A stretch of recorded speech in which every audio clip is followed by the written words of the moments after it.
王爷知道姑娘好美食，这些都是王爷特意为姑娘准备的。你等一下，我这么大院子就我一个人住啊，王爷有没有说什么时候把我送出去啊？哼。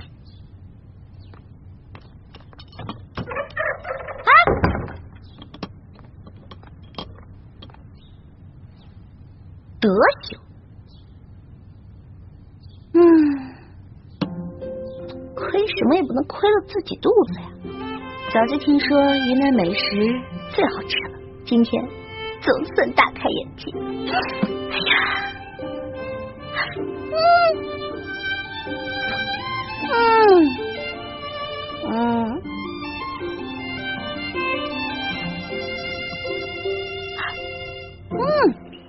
这是地形图。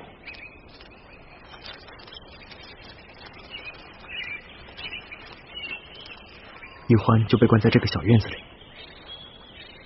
啊，对了，滇都晚上都是要宵禁的。这是出城的令牌，你收好。可是，王爷明天一旦发现没人，你岂不是脱不了干系？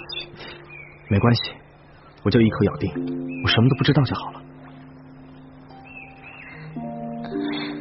可这令牌极少有人有机会能拿到，王爷是不会相信你的。是啊，可是皇上已经下旨责问我父王了，究竟是把你师妹给放了，把责任推给雪姨居士，还是干脆直接起事？